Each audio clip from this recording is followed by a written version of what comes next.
Iglesia en las Naciones. Recibamos desde los estudios internacionales de Telegracia, el deseado de las naciones, el Rey de Reyes, Señor de Señores, al doctor José Luis de Jesús, Jesucristo hombre.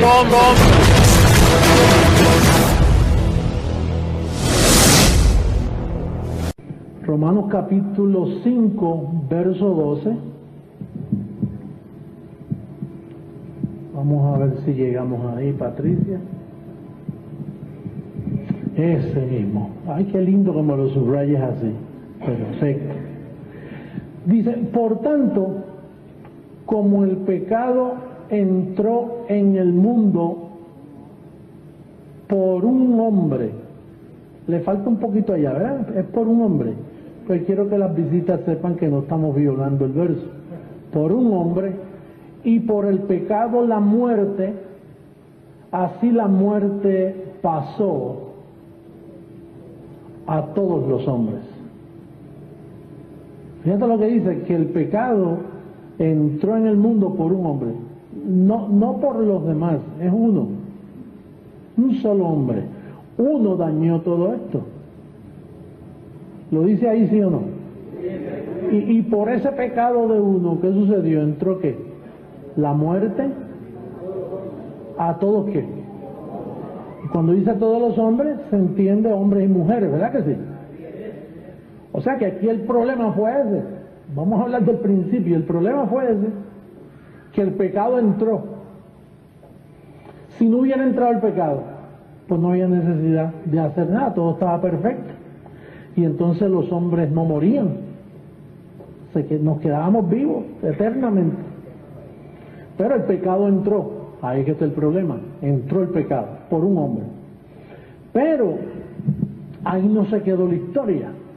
El verso 18, si me hace el favor, dice que se resolvió el problema de esta forma, el verso 18. Así que, eso es una conclusión, como por la transgresión de uno vino la condenación, ¿a cuántos hombres? Entonces, ¿qué dice? De la misma manera, por la justicia de uno, vino a todos los hombres la justificación de ¿qué? ¿Ustedes creen que eso es justo? Que si por uno entró, por uno salga. Yo creo que eso está muy sencillo. Por un hombre entró, por una cabeza representante llamada Adán, entró el pecado, entró la maldición, entró la condenación. Pues entonces es justo que entonces Dios se vistiera de carne y dijera, yo voy a resolver esto. Yo creé a Adán, y no entremos ahora quién es Adán, pero yo creé a un hombre llamado Adán, y él trajo el pecado y mató a la humanidad. Y quedó muerto todos los hombres, porque la maldición estaba, y el que se apareciera aquí en forma humana, el pecado lo cobijaba, porque eso es una cabeza representante. Y aún Dios mismo se viste de carne y trae un cuerpo en semejanza de carne de pecado. Lo único que, como él no fue concebido por hombre, el pecado no lo alcanzaba. Él fue nacido, ese cuerpo fue creado por Dios en el vientre de María. Entonces, María sí era una pecadora, pero como la mujer no participa en esa área del bebé, sino que es el que trae el semen, que es el hombre, pero como no hubo hombre, entonces Jesús no estaba en pecado.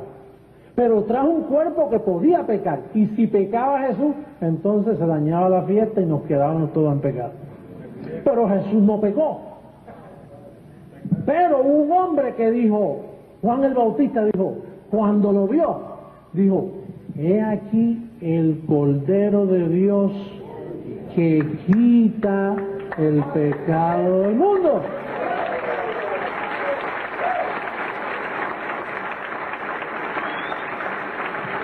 Entonces, ¿qué pasó? Que vino el Cordero de Dios, fue a la cruz, quitó el pecado del mundo. Pero entonces la Iglesia Católica siguió celebrando misa, recordando el pecado, como si no lo hubiera quitado. Por eso es que esa violación es imperdonable. Cuando usted es un pastor pentecostal o un predicador en la radio diciendo arrepiéntete de tu pecado, ¿qué está diciendo? Que todavía Cristo no ha muerto, por lo tanto Cristo no ha quitado el cordero, no quitó el pecado y él todavía está en pecado. Ahora, antes de la cruz, cuando Adán trajo el pecado, todos los hombres eran pecadores 100%, aunque se portaran bien. Pero entonces, ¿qué sucede? Que cuando el cordero muere y quita el pecado, entonces el bebé no nace en pecado. ¿Cómo nace? Bendecido y santo. Y si el bebé se porta mal, cambia la posición. No, porque no es de la misma. Ahí hay un misterio. ¿Qué dice allí? De la misma que es de la misma manera. ¿Y cuál era la manera? Pues que todos los hombres nacían en pecado, se portaran bien, oraran mucho, aunque no lastimaran, aunque no robaran, aunque no tuvieran nada malo en su contra, la posición era pecador. Pero cuando Cristo viene, establece una manera. ¿Y cuál es la manera? Pues que ahora, antes los bebés eran concebidos en pecado, pero al cambiar el pacto, se aplica de la misma manera. El bebé ahora no nace en pecado, el bebé nace santificado y bendecido. ¿Y qué hace la Iglesia Católica? Te dice, mira, tienes que bautizar a ese bebé. Si no lo bautiza, está en el pecado original, como si Cristo no hubiera hecho nada. El pecado original de Adán tiene el bebé que nace hoy. Eso es una blasfemia. Por eso la Iglesia Católica es una mentirosa. Toda esa doctrina es mentira. Pentecostales, religiosos, evangélicos. ¿Tú crees que un evangélico se atreve a ponerse los pantalones y decir, vámonos a la misma manera? Si se van a la misma manera, no pueden bautizar. Si se van a la misma manera, no pueden llamar a arrepentimiento al púlpito.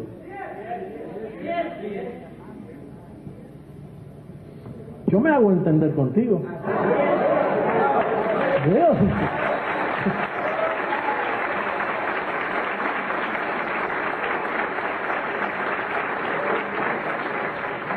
¿Qué es lo que yo he hecho?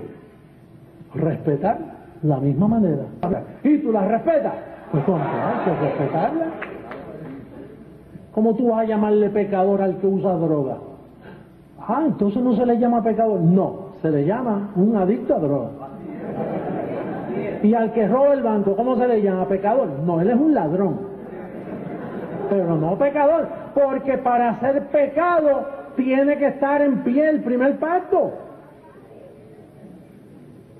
Naturalmente, si roba va preso, y si usa droga se muere, y va preso también si lo cogen, y sufre la familia, y sufre él, y se muere antes de tiempo. No estamos aplaudiendo la maldad, lo que estamos es respetando la posición que Dios le ofrece a la humanidad. No confundamos una cosa con otra. Lo que tú siembras cosechas. Si te portas mal, vas a cosechar mal. Pero no estamos aplaudiendo, pórtese mal porque el apóstol dice que es de la misma manera y ahora estamos santificados. Bueno, estamos santificados, pero portándote mal. No podemos hacer eso. Digo, a veces se hace, pero usted se corrige. El llamado es creciendo, va creciendo en gracia. Vamos a ver a Romanos 9:11. ¿Por qué Pablo hablaba así? Hablamos del capítulo 5 y sigue esa línea de pensamiento, ese mismo espíritu, y vamos a ver ahora lo que dice Romanos 9:11. Pues no habían aún nacido. ¿El bebé no había qué? Ni habían hecho aún ni bien ni mal, para que el propósito de Dios conforme al buen comportamiento permaneciese. No por las obras, sino por el que llama. Entonces, ¿qué nosotros enseñamos para respetar de la misma manera? Respetamos que ese bebé que nació de ti, esos niños que te acompañan en tu vida, que vinieron a tu vida, esos son niños bendecidos. Pero como tú no lo sabías, tú los maltrataste diciendo, tienen que portarse bien porque se van al infierno. Y los llevabas a la iglesia y en la iglesia le decían lo mismo. Y sus mentecitas iban siendo trituradas con mala información de su identidad. ¿Cuál era la identidad de tu bebé? De tu hijo que ya está mayor y está preso o está pasando por problemas. ¿Cuál era la identidad? ¿Tú se la respetaste? No, tú no se la respetaste. Tú no le dijiste a él que él era un espíritu perfecto. Tú no le dijiste a él que él había nacido bendecido por Dios. Por lo tanto, tú le violaste a él una verdad y no le reconociste su verdadera identidad. Que te haya salido lo que te haya salido es porque la iglesia te engañó y no te dijo la verdad. Porque los hombres de hoy y los predicadores que hay por todas partes del mundo no han respetado el proceder de la misma manera. Y como no han dicho la verdad no los ha hecho libre. Ahora cógete a tu bebé, aunque haya nacido en la avenida Crimen, esquina Suicidio, aunque se críe en el peor lugar de Nicaragua, en el peor lugar, esa madre coge al niño y le dice, papito, tú eres un bendecido, tú has nacido elegido por Dios, tú eres lo mejor que yo tengo en mi vida, qué bello eres, y ángeles contigo. Cuando va a la escuela y él sabe quién va por ahí, y entonces no hay delincuencia, no hay crimen. Por eso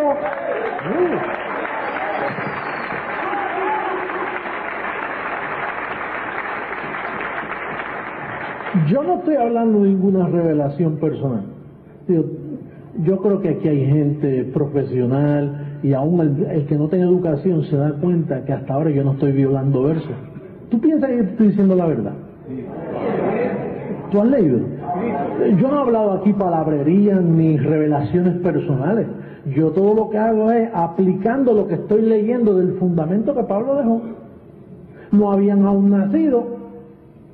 ¿Qué tú entiendes por no haber nacido? Eso se entiende. Si tú no entiendes eso, tú estás muy malito de la cabeza. Bueno, entonces tú no entiendes español. Algo te está pasando. No habían nacido, no habían aún nacido, ni habían hecho ni bien ni mal. O sea que lo que determina la salvación no es ni el bien ni el mal. Lo que determina ahí que tú eres un bendecido es la elección para que el propósito, y el propósito de Dios, eso es lo que te interesa a ti. No es el propósito de tu líder o del cura del barrio, no, es el propósito de Dios. Eso es lo que nosotros respetamos. Diga de la misma manera. Esa manera no se puede violar. Eso es lo que han violado las llamadas iglesias. Y tengo buenas noticias para ti. Si violan eso, no tienen derecho a llamarse iglesias. No son iglesias. No son iglesias. Porque al violar ese principio están cometiendo la blasfemia contra el Espíritu Santo, que no tiene perdón ni en aquel siglo ni en el venidero. Porque al tú violar de esa manera estás llamando pecador a quien Dios no ve pecador.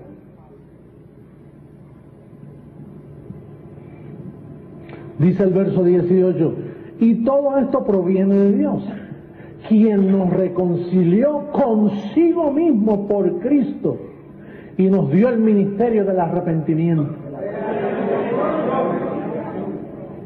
¿Y por qué no dice el ministerio de arrepentimiento? Porque cuando Cristo murió resolvió ese problema. Entonces Pablo no podía llamar a nadie, mira, ven, arrepiéntete, porque entonces Pablo estaba violando el principio de la misma manera. Entonces, ¿qué hizo? El ministerio de ¿Y cuál es el ministerio de la reconciliación? Que Dios estaba en Cristo reconciliando consigo al mundo, no tomando en cuenta a los hombres que y nos encargó a nosotros la palabra de qué. Eso es lo que yo estoy haciendo aquí ahora. Yo te estoy dando a ti la palabra de la reconciliación.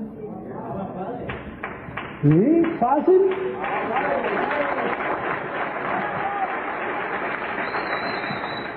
Entonces dice, y nos encargó a nosotros la palabra de qué. Así que somos embajadores en nombre de Cristo. Oye, mira cómo súbemelo altito para que lo vean de este lado, bien altito, es el verso 20. Allá, bien arribita. Un poquito más, Patricia. Eso, ahí. Así que somos embajadores en nombre de Cristo. Oye, como si Dios rogase. A las visitas que están aquí por primera vez, Dios te está rogando. Oye, por favor, acepta mi don. Acepta mi amor. No puedes aceptar mi amor. Ese es el mensaje bendecido. Esa es la palabra que Dios nos recomendó a nosotros. Tú debes ir por los campos y por la ciudad y por todas partes. Mira, Dios está rogando a través de mí que te quiere bendecir con la reconciliación. Quiere que tú te reconcilies. Apóstol, ¿y con este mensaje usted piensa ganarse al mundo? Pues seguro, si este es el único mensaje. Pero apóstol, tiene que haber algo más profundo. ¿Para qué más profundo?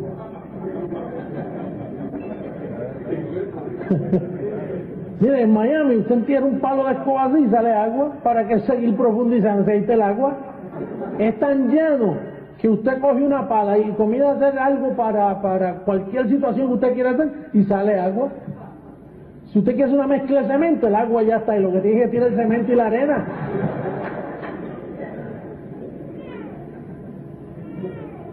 Este mensaje no se ha predicado en 2000 años. En 2000 años nunca. En la primera persona en 2000 años de historia que dio este mensaje fue este servidor. No se sabía, no se conocía, no se podían imaginar que fuera tan fácil.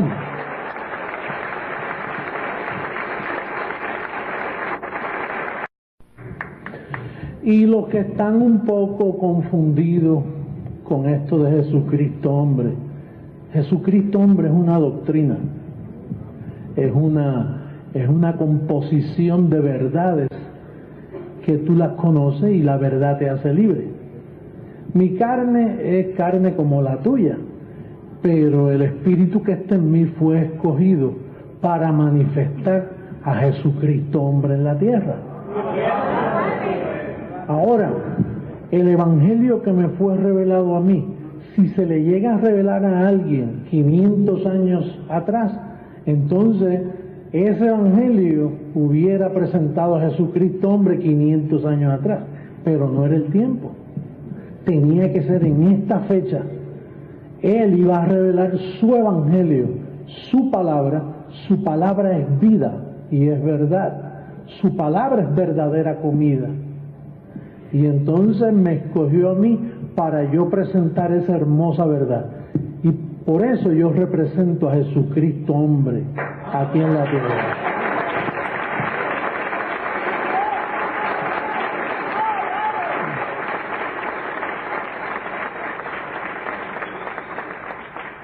Él siempre se ha colocado un velo. Cuando viene a la tierra, una vez vino un hombre llamado Melquisedec. Y luego vino en un hombre judío, Jesús de Nazaret. Y a la edad de 33 años, dice que fue llevado. Dice, este mismo Jesús que ustedes ven aquí, así mismo vendrá otra vez.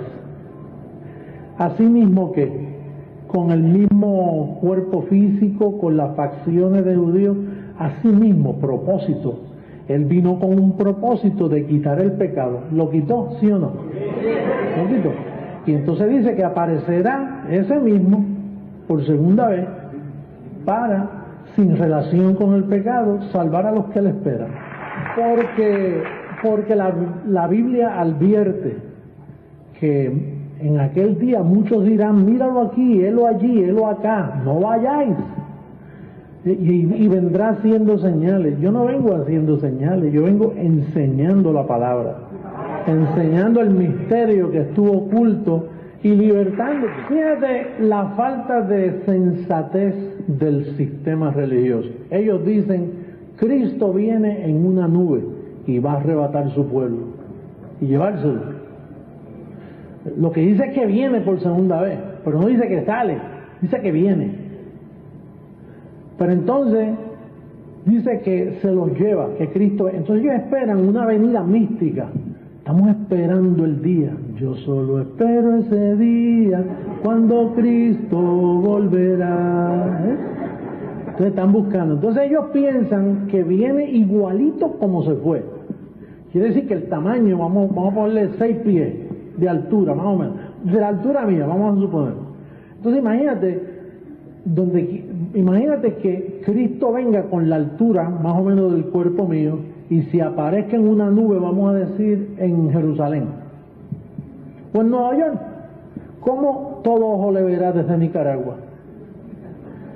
Es de un avión y yo veo un automóvil así, el brillito que el sol le da. Entonces ellos dicen, ¿cómo todos vienen las nubes? Entonces dice que todo ojo le va a ver. Pero entonces pierden de vista esto, porque ellos no entienden, no tienen la mente de Cristo para entender eso. Por ejemplo, la palabra nube, cuando Pablo escribía, no había asfalto, cemento. La gente, cuando venía mucha gente, levantaban una nube de polvo, porque al caminar muchos a la misma vez, es como una estampida de ganado, que levanta polvo. Pues antes, cuando caminaba mucho la gente, se levantaba una nube de polvo y entonces decía, ahí viene una nube de mucha gente. Y el término nube no es que va a estar en una nube, porque como todo ojo le va a ver en una nube, pero ellos no entienden que Pablo dijo, fíjate lo que dice, vendrá como ladrón en la noche. Entonces, ¿cómo tú vas a configurar vendrá en una nube y después como ladrón? Quiere decir que él iba a venir, iba a llegar y a muchos los iba a sorprender como ladrón en la noche. ¿Por qué? Porque este evangelio es revelado solo a quien él quiere revelarlo. ¿Te escogió a ti? Pues mira, para ti no llegó como ladrón. Oye, yo creo que debemos hacernos preguntas y contestarlas. El evangelio de Jesucristo, por eso fue que él dijo, ligera y fácil de llevar es mi carga. Mis ovejas oyen mi voz, yo las llamo y ellas escuchan mi voz. Y él te consuela y te trae alivio, te dice que él te ama, que te bendijo, que tú eres un escogido,